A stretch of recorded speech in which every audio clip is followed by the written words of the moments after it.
亲爱的朋友们，欢迎来到微光夜读。因为汇报工作时，我没有对人事经理使用尊称，便得罪了人事经理。他罚我200块钱，骂我没教养，还让我给整个公司的人买一杯星巴克。我当场拒绝，转身离开，没看到他那像死了3天一样青涩的脸。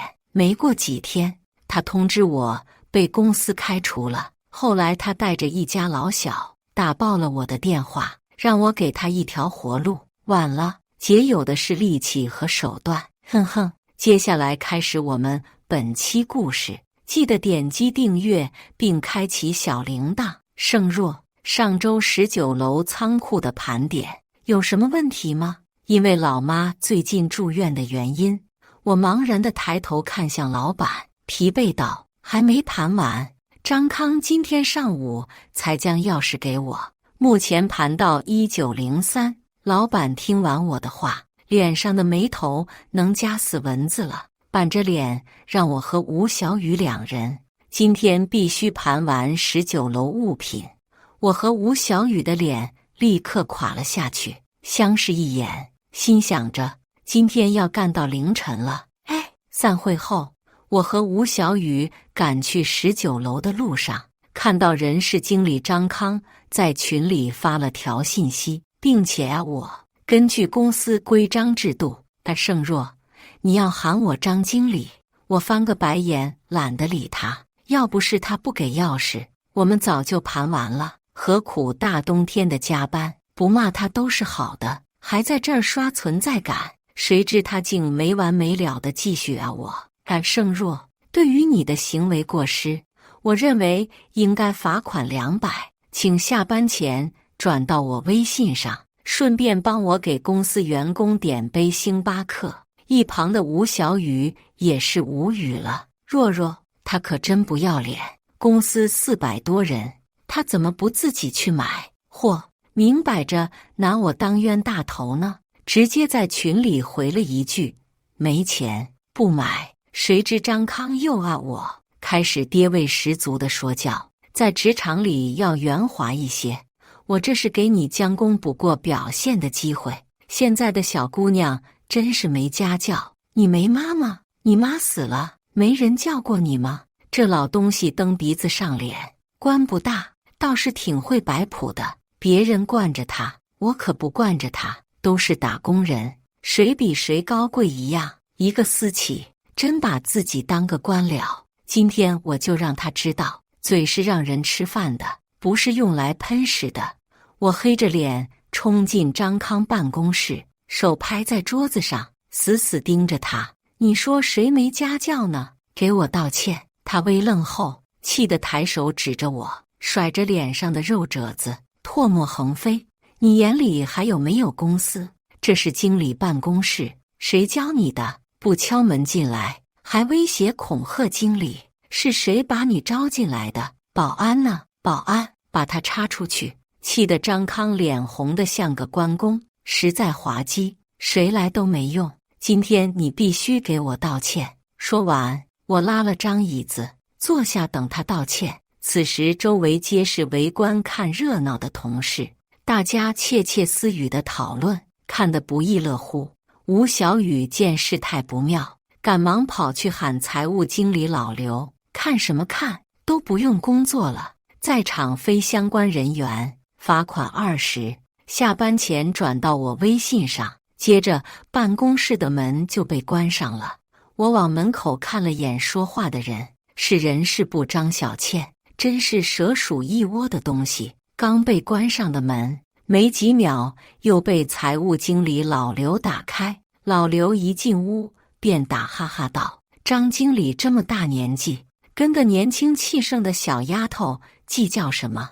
你是知道的，财务现在缺人，我好不容易招进来的，你要是给气走了，我找谁给我干活去？况且你那话换谁听了不生气？盛若妈妈最近住院，你这不是往人家脊梁骨戳吗？要我说，你给人家小姑娘道个歉，大家都是同事，都各退一步呗。张康听完，脸上的褶子耷拉下来，嘲讽地瞅着我。随后阴阳怪气地开口道：“我不知道，你妈快病死了，对不起啊。”说完挑衅地看了我一眼，一副我能拿他怎样的神情。很好，我这人向来锱铢必较，睚眦必报，不在财务上给他找点麻烦，都对不起我的岗位，他就等着夜不能寐吧。老刘讪讪地将我带回办公室，安慰几句便去忙了。一整个下午，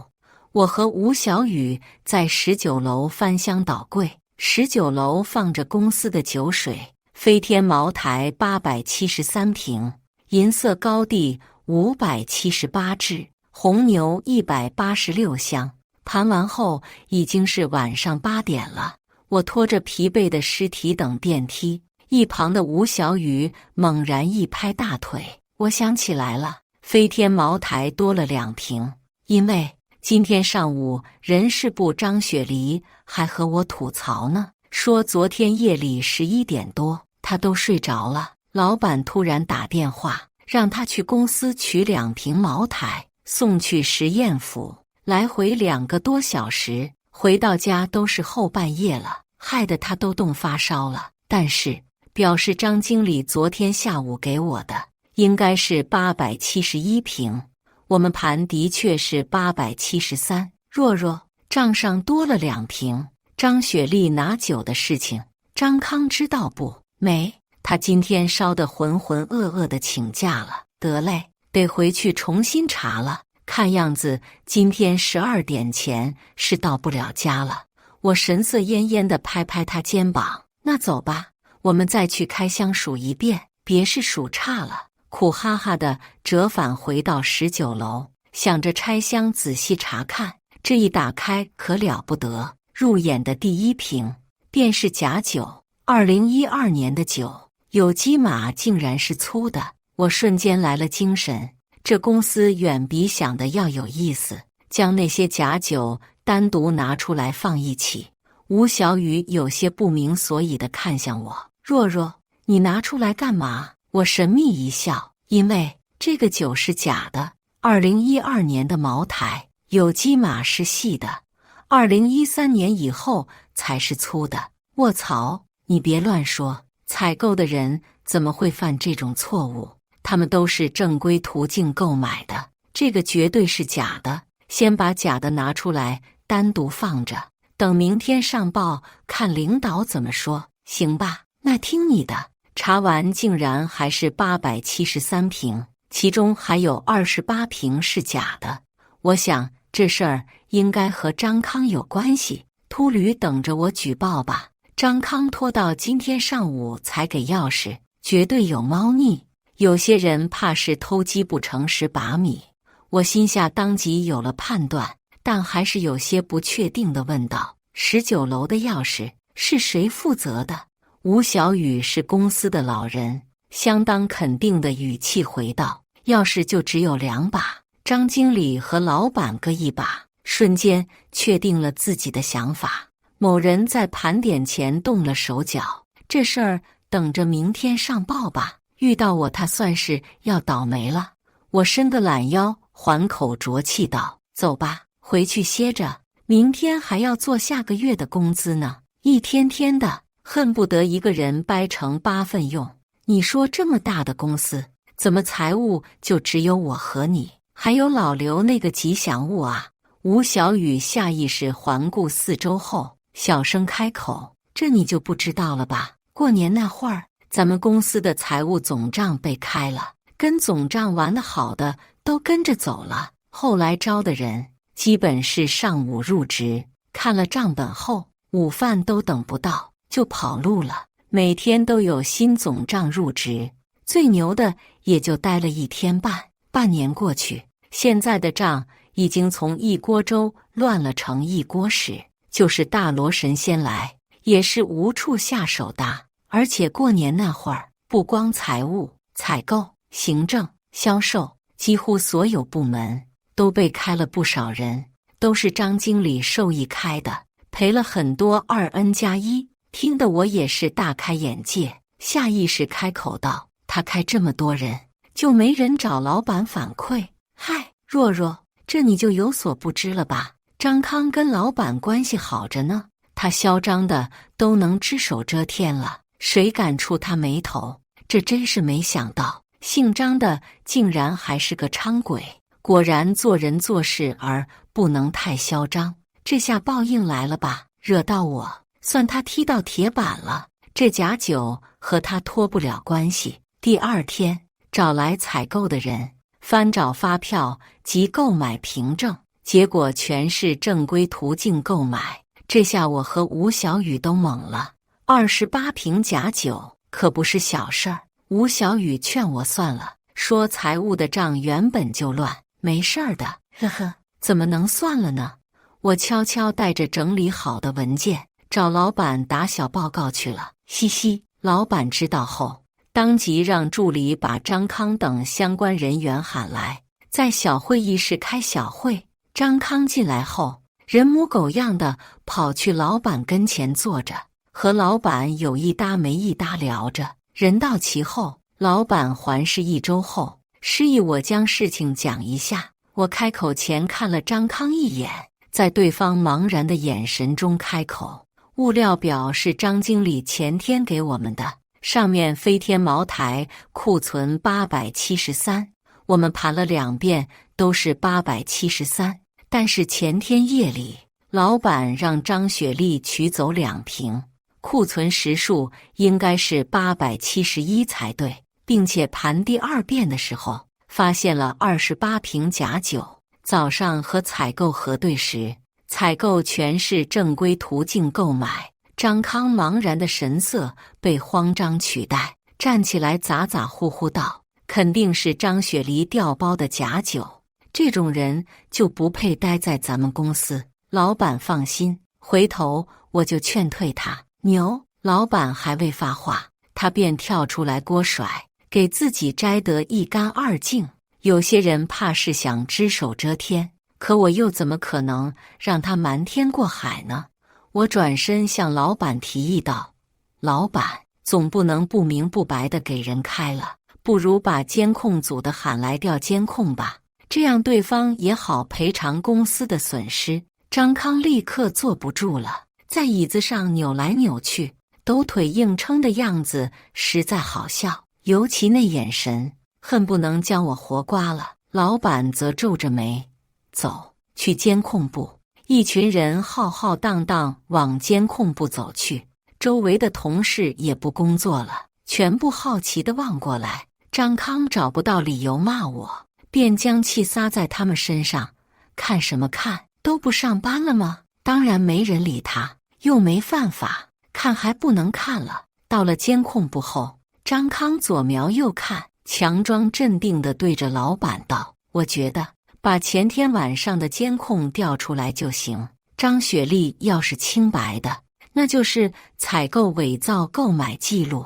老板这么忙，采购那边交给我去查就行。监控组的人听了，连忙摆手：不麻烦，不麻烦，我们把这周的监控都调好了。不知道张康怎么想到，反正我在心里是笑抽了，努力想遍了脑子里所有悲伤的事情。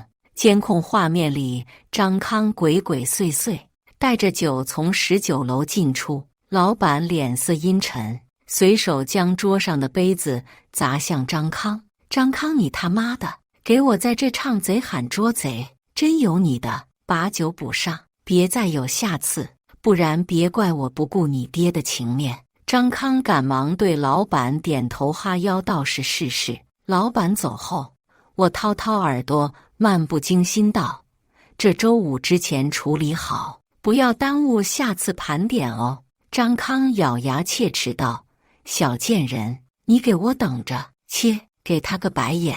我便和张雪丽离开了。回到财务，吴小雨便将我拉过去，开始做下个月的工资。人总是喜欢关注自己感兴趣的。拿到工资表，第一时间盯着人事部的，什么文员18000一个月，揉了揉眼睛：小雨，我好像瞎了。张小倩这几个为什么月薪18000？是张经理给涨的，他有这么大的权利。张经理他爹是老板的舅舅，你以为呢？他看谁不顺眼就开谁。6. 我的沉默震耳欲聋，公司有这么个人存在，竟然还能开下去，果然值得来学习。上班不摸鱼吃瓜的员工不是好员工。小说刷得正起劲呢，姓张的发了条消息，来一趟办公室。一想到等会儿见到他那副嘴脸，就浑身扫兴。进门看他悠哉地摆弄桌上那棵发财树，老王八没憋好屁。我坐下来半天也不见他开口，索性拿出手机刷起短视频。反正浪费的时间不是我的时间，光明正大的摸鱼机会可不多。你觉得你能胜任这份工作吗？这是要撵走我吗？他怕是不能如意了。这次投标关乎着能不能顺利接手家里的公司，而这次竞标最看重的对手便是这家公司。我反其道而行入职这家，就是为了拿到对方一手资料和方案。见我不理他，他倒自顾自地说起来了：你今年已经24了，女人到了这个年纪啊，我劝你回家结婚生孩子，再晚点你就嫁不到好人家了，生孩子也会不聪明的。像你这样没结婚没生孩子的，对公司来讲是潜在风险。这是什么逆天发言？女人怎么？女人就只能结婚生孩子啊？女人要是公司的潜在风险，她就是公司的毒瘤。想开人直接说，性别攻击算什么？搞得好像她不是女人生的一样。上赶着欠对的人，我当然要成全他，就当是积德。驴一天啥也不干，净踢你脑子了。你这嘴比你妈剁的辣椒都碎，你爸妈就该把你放进嗝屁袋里，而不是让你出来为非作歹。你该不会以为把我开了就不用补酒了吧？有时间找我耍威风，不如赶紧把酒给补了。你被辞退了。公司怎么招来你这么个玩意儿？立刻收拾东西滚蛋，别让我再看见你。我录音了哦，你不怕闹大，就等着仲裁吧。忘了告诉你，开除我需要老板知道哦，毕竟我是老板亲自招进来的。听到我是老板亲自招的，对方一下熄火了，说完也不看他的脸色便离开了。对于无能者的狂怒，最有效的是胡说八道。没错，刚刚都是我瞎编的，嘻嘻。老板根本不知道，赌的就是张康不敢问。回财务的路上遇到的张雪丽，小姑娘眼肿得像个核桃，将我拉到一边。若若今天的事儿谢谢你，要不是你提议调监控，我临走还要替姓张的赔钱。你以后要小心那傻叉。我知道了。你这是怎么了？姓张的把你开了？因为什么开的？该不会是今天上午那事儿？他怀恨在心吧？没有，说我工作态度不好，下班后不接公司电话。我哪次不是半夜都睡觉了，还接他们的电话？什么是下班？他们心里边没有数吗？还说我回公司拿东西，为什么不告诉他？我给他发的企微，他瞎看不到吗？因为上午那个事儿，我灵机一动，拉着他走到大厅休息区，坐下慢慢聊。不是，他早就想开我了，因为我发现他和部门员工搞破鞋有瓜。我瞬间来了兴致，你怎么知道的？光我知道的就俩了。谁啊？之前去参加酒会，碰巧看到姓张的，他和李玲艳进同一间房，一男一女酒店开房，还能为了别的事儿？你说巧不巧？那酒店正巧是我舅舅的，我就查了一下入住记录，发现还不止来过一次。估计他那次看到我了，怕我乱说，就想先下手为强。真没看出来啊。张康看起来也有50岁，头发都白了不少，也不怕死在床上，当真是老当益壮。我回过神来，发现了盲点，表上那些一个月18000的，估计全是他的情人，拿公司的钱去养情人，真有他的。张雪丽喝口水，继续愤慨道：他看谁不顺眼就开谁，谁发现他的奸情也会被开，那没人去举报他吗？谁知道，估计和我一样，早就不想在这里待了。公司被他搞得乌烟瘴气的，光脚不怕穿鞋的。张雪丽说的尽兴，嗓门也是越来越大，周围的人全都竖着耳朵听，拿着手机噼里啪啦地打着字，越来越多的人加入旁听。他老早就想开我了，在我之前，还有人因为指责他某个情人在工作上的失误，结果他隔天就把那人给劝退了。不过人家喜滋滋拿了2N+1，出去旅游玩了2个月，别提多爽了。说在兴头上时，人是过来撵人，大家才悻悻而去。仅仅过去2天，便陆陆续续有同事来财务签离职单。瞧着被我一手搅浑的公司，原本雀跃的心情止不住的咯噔一声。张康亲自来人事找我了，估计反应过来我是诓他的。小会议内，张康拿出离职申请单，推到我面前，油腻腻地开口道：“你被公司劝退了，我不接受。劝退的理由是什么？你上班时间在刷手机、看小说，所以呢？所以你被劝退了。”张康一副出了恶气的舒畅样看着我，我好整以暇地拿出一沓文件放在张康面前，示意他翻开看看。哎，有些人就是不见棺材不流泪。眼见他神色愈发慌乱，我适时开口：“张经理是一定要劝退我吗？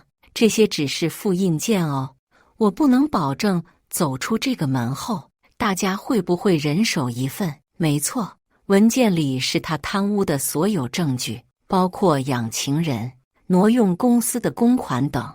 张康手抖着放下文件，啜哝半晌道：“你是怎么知道的？要想人不知，除非己莫为。市场普遍4000一个月的文员，工资却被他提到18000。公司3天2头的有员工离职，且个个2N+1。原先一个500多人的企业，被他滥用职权霍霍的只有300个左右，挪用公款去给自己购置房产，以公司名义敛财100万。他干的这些事儿，有心人都能查得到，不过是仗着老板是他亲戚，无人敢查罢了。毕竟都是打工的，天塌了还有高个子顶着，轮不到打工人操这个心。张康神色颓败，双目无神地从椅子瘫软到地上：“求你给我一条生路，你要我做什么都可以。”哎，也算他倒霉，偏偏遇上我。倘若我只是个普通员工，也会睁一只眼闭一只眼。可谁让这倒霉玩意儿挡我的路了？为了理清财务的烂账，从来到公司第1天就不停地加班加点，说是没有怨气，那都是假的。造成财务烂账的正是张康。他来到公司后，仗着和老板的关系，在公司作威作福，随后看上了财务的张菲菲，开始调戏骚扰对方。张菲菲多次拒绝后，惹怒了张康，于是喜提炒鱿鱼。然而张菲菲从毕业就来这家公司了，她负责的账目也只有自己看得明白。张菲菲也不是吃素的，直接修修改改，让本就糟乱的账目更加史上雕花，美美的带着双倍工资离开了。后面招来的人看到账本皆是闻之色变，也有一些自信心爆棚的，在史上又雕了2笔后匆匆离职。到我手中时已经是天书级别的了。因为张康的到来，整个公司说是大换血也不为过。眼下不是收拾张康的时候，距离投标的日子越来越近，把他调走才是对我最有利的。你去向老板申请去北边的分公司，带上张小倩，谁都不许说。为什么带张小倩？你猜？不猜？不猜？您说什么就是什么。我现在就去申请，明天就滚。那些文件，我投去一个安心的眼神。放心，这些文件不会从我手中流出的。当天下午，我便在群聊看到张康调任的消息，速度倒是挺快，不过是换个地方为虎作伥罢了。没了张康使绊子，公司的氛围都好了许多，我也终于可以放开手去做了。下周开始竞标，大家都在加班改方案。在一个平静的下午，我拿到最终方案后，心中的石头终于落下了。又过几天，公司提交文件后，我也准备着手离职的事情，一切都在顺利的进行。让我没想到的是，评标的前一天，老板被偷家了。张康老婆刘芳拿着喇叭，带着10几位记者和李玲燕冲进公司，扯着尖锐的大嗓门贯彻整个楼层：你们公司的小狐狸精呢？都给我死出来！勾引我们家老张，还要不要脸啊？别以为不出来就能躲过去，老娘既然来了，就一个都别想好。王玲那个贱人在哪儿？张小倩呢？还有那什么吴平梅？一旁的摄影师给公司来个特写，记者则在一旁随时准备采访当事人。不少同事吃瓜的心态围了一圈，不方便离开工位的也是够着脖子去看。老板和我刚到公司便看到这场面，我识趣的赶忙站到一边。闹这么大阵仗，指不定要上电视了，估计要失去不少资源。我运气真不错，竞标的项目这下10拿9稳了。刘芳眼尖的瞧见老板，一把拽过去，嚎叫道：小赵啊，你这老板怎么当的？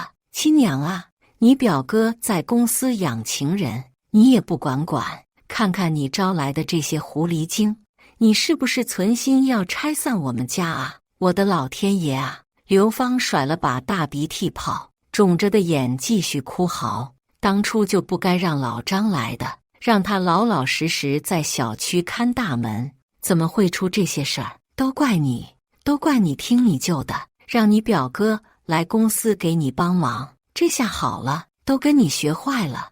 你自己弄一屋子骚狐狸精就算了，你还带坏你表哥，他现在抛妻弃子，你可要还我个公道啊！刘芳甩着横肉往地上一坐，踢脚捶地的样子，把老板气得脸上青筋直跳。这里是公司，你不能没有证据胡来。刘芳听了这话，噌的一下从地上窜起来，有证据，还是视频呢？而且老张给那几个小狐狸精工资开得可高了。说着还不忘打开手机，霎时间手机里传来一段男女的不雅视频和对话。一时间所有人看向视频，分析得头头是道。这不是人事部的李玲燕吗？还别说，张经理玩得挺花的，一真不要脸啊！哦豁，李玲燕倒是豁得出去。老板的脸此时堪比锅底，但记者何许人也，胆子大的见缝插针，将话筒递到老板面前：您作为贵公司老板，知道这件事儿吗？是否真的在包庇张经理？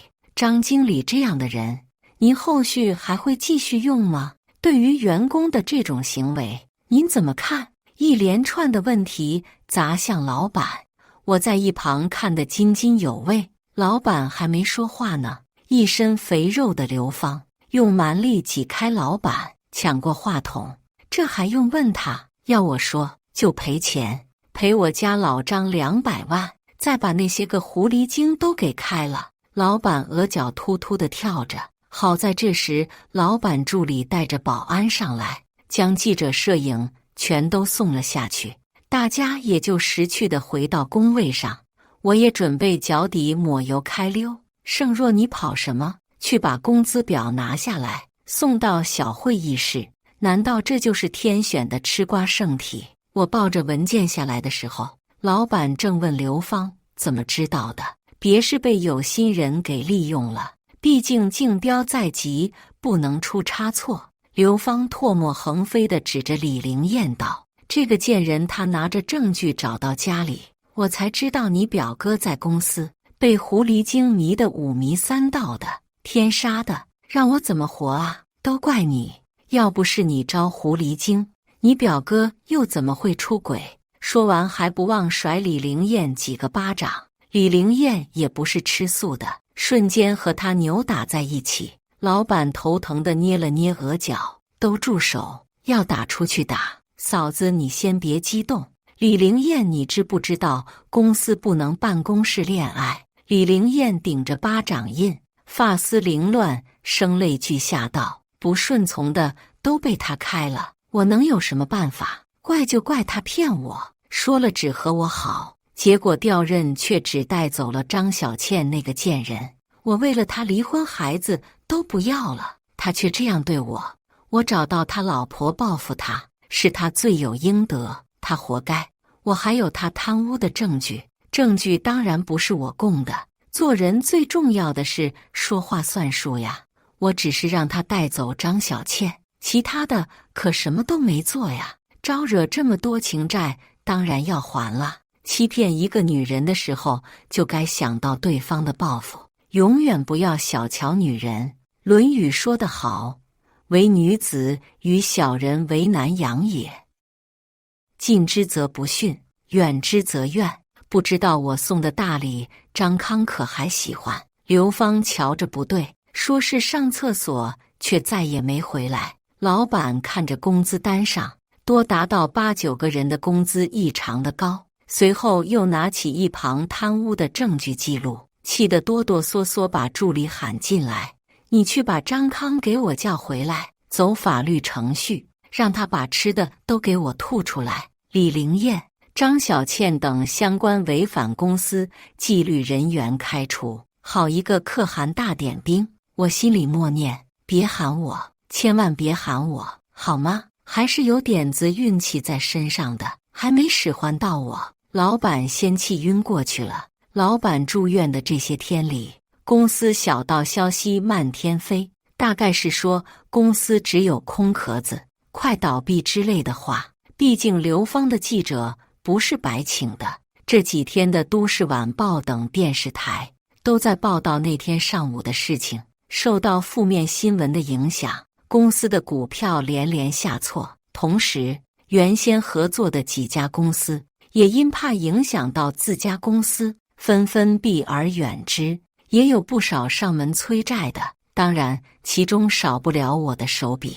张康联系到我时，在电话那头狂吠不止：“姓盛的，你他妈的不讲信用，说好了不举报我的，娘的，老子现在被执行成老赖都怪你，小贱人，早知道当初就不该招你。”我咳嗽2声，缓缓道：“是李灵燕举报的你，她因为你抛夫弃子，你却转头佳人入怀，她对你怀恨在心，撺掇你老婆一起来公司闹。”说完便将电话挂断，拉黑一条龙服务。常言道：“常在河边走，哪有不湿鞋？”张康这就是活该。老板醒来后，第一时间召开大会，劝员工和股东们与公司共度难关，说得天花乱坠，也掩盖不住言语间的焦虑。散会后，董事会都是人精，察觉不妙，便开始抛售股票。公司员工人心涣散，不少员工递交了辞职信，其中有一部分人觉得公司给自己丢人，故而辞职，也有不少留下来患难与共的。竞标结果出来的那天，整个公司死气沉沉的。恰逢这时流传公司财务亏空的小道消息，上门催债的也愈发猖狂。又过了2周，公司被强制执行，最终宣布破产。彼时，公司只有我和老板，我在欣赏自己的成果，老板则是深陷哀伤。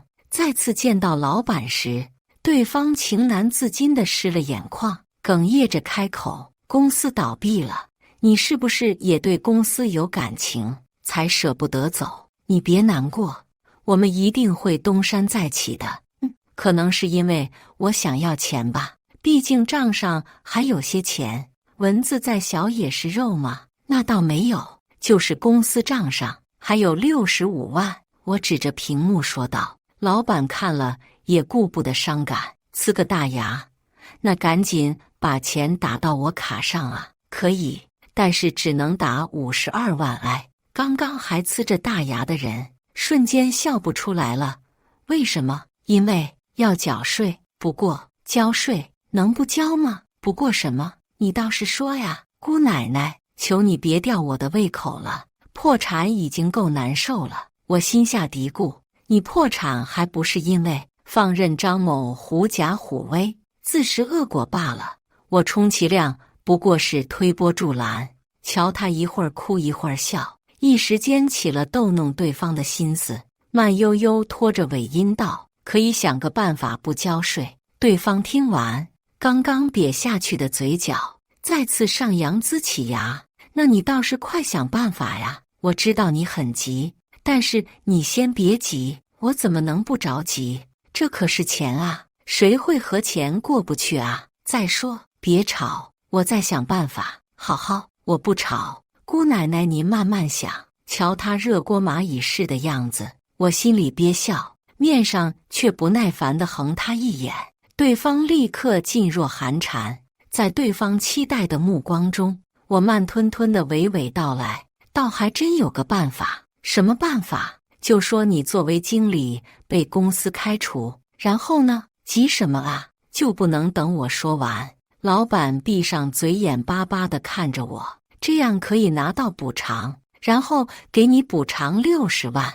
牛啊，盛若，没看出来你真有2把刷子，那还不快点打到我的卡上啊！兴奋劲过去后，他似是想起来什么一样，油腻腻地盯着我半天。为什么只有60万，还有5万块呢？我心虚着嘿嘿一笑，我也是被开除呀，需要补偿5万呀。闹了半天，搁这儿等着我呢是吧？不行，只能给你1万。笑容不会消失，只会转移。我冷着脸看着老板，他被我盯得发毛，抠抠搜搜地开口：2万不能再多了，你也知道我不容易。嘿，给我气笑了。既然不给喝汤，那我直接掀桌子，大家都别吃了。你容不容易，关我屁事。既然如此，走正常流程吧。我离职拿1万，你到账应该是51万。笑容再次转移，对方指着我半天，妥协了。好你个盛若，好得很啊。最快什么时候到账？很快。我熟练地办理业务后，愉快地带着钱离开了这家公司。至于老板，应该也是快乐的吧。一切都结束了。第2天一早，我爸召开董事会，宣布我正式加入公司，并且持股27%。入职的第1天，路过茶水间，看到大厅里面试的人有些眼熟，细细看去，这不是在逃犯人张康吗？赏金687元呢。想到这儿，我往大厅走去。面试官见到我后起身恭敬道：不骂他都是好的，还在这儿刷存在感。张康震惊之余，还不忘起身给自己几个巴掌，边打边一副知错的样子。哎呦，这不是大水冲了龙王庙吗？以前是我狗眼看人低，往后我对公司一定尽心尽力，求小圣总给我个表现的机会。您说东，我绝不往西，我就是您最忠心的狗。您是不知道，外面的活不好找，现在整个行业都不要我，家里还有人要照顾，都快揭不开锅了。您是菩萨心肠，现在求人，早干什么去了？大鼻涕到嘴知道甩了，就这种货色招进来，还不知道能做什么幺蛾子呢。瞧着脸微肿的张康，我不怀好意地开口道：别人不要啊，那我也不要。公司不会录用你这样品行不端的人，您这种大佛，我们可供不起。保安呢？让保安送他去警察局。一场闹剧以张康被4名保安抬出公司作为终结。感谢大家的观看，本期故事精彩吗？欢迎大家在下方评论区吐槽。如果你喜欢这类故事，记得点击订阅微光夜读，并分享给更多的人。这会对我帮助很大。再次感谢大家的观看。